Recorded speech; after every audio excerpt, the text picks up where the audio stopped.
there is a pattern sort of interwoven in the stories of Abraham and Isaac, Sarah and Rebekah. There's a pattern of promise, threat to the promise, threat overcome, partial fulfillment, and sometimes fulfillment.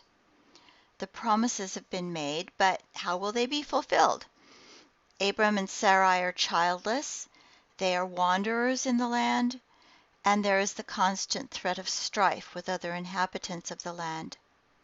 Immediately after the promises are given in 12:1 through 9, Abram and Sarai go to Egypt, and Sarai is presented as Abram's sister, lest Abram, the chief of the tribe, be killed because of Sarai. But as a consequence, she is taken by Pharaoh. This is sort of the theme of threat to the mother. Because if Sarai is in Pharaoh's court, potentially she might have children, and they would not be descendants of Abram. That threat is overcome as the Lord afflicts Pharaoh by bringing plagues, and Sarai is freed. At this point, the promise of land and offspring is repeated in Genesis 13.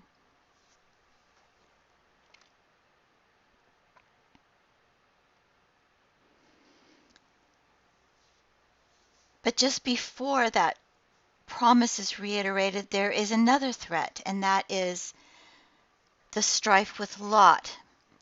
So it's a threat to that theme of blessing. The threat is overcome by a division of land access between Abram and Lot, and the promise of land and offspring is repeated. So there are two threats, two conflicts having to do with descendants, with land, with blessing. And once those threats are overcome, the promise is repeated.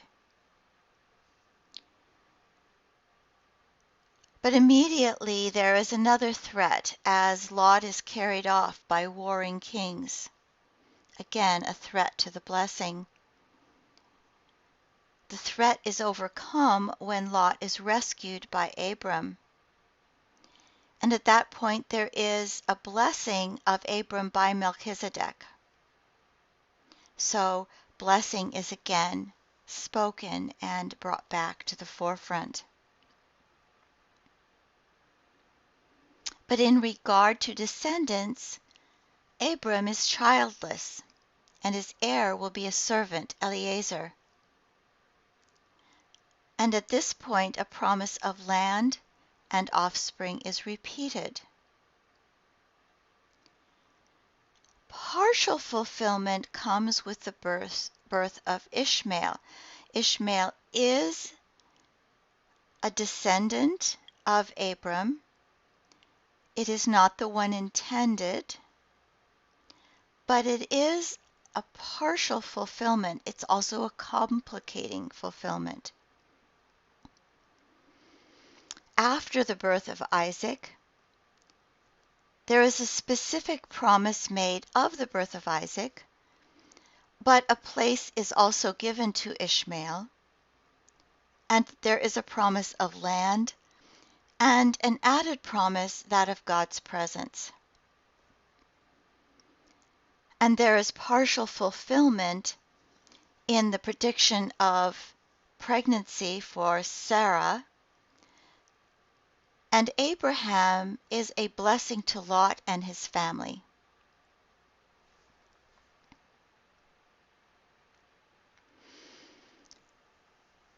The mother is again threatened in that when Abraham and Sarah are in Gerar, Sarah again is presented as Abraham's sister, and she is taken by Abimelech. So this also puts into question who will be the descendant of Abraham if Sarah is taken away. that threat is overcome in that the Lord comes to Abimelech in a dream and Sarah is released. Partial fulfillment comes in that peace is made between Abraham and Abimelech. So again, moving forward with the theme of blessing. The fulfillment regarding descendants is initially then fulfilled in the birth of Isaac. Ishmael is sent away, but the Lord promises to make a nation of him as well. The greatest threat comes with the binding of Isaac, where Abraham is told to sacrifice Isaac. That threat is overcome when the angel of the Lord, or the Lord, both are sort of mentioned alternately in the passage, prevents the sacrifice. And again, the promise of offspring, land, and blessing is given. Partial fulfillment of the land occurs when property is sold to Abraham by the Hittites to serve as a burial place for Sarah.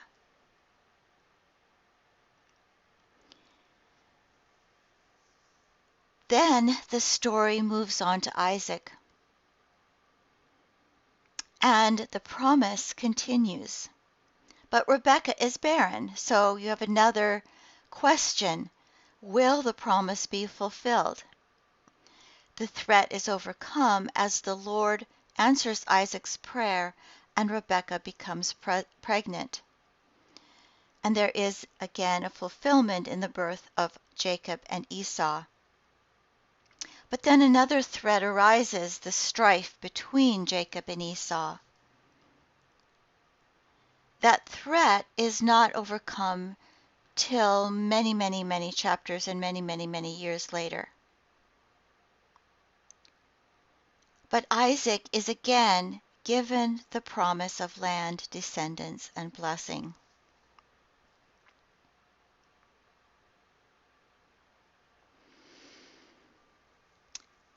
There is another threat again to the mother.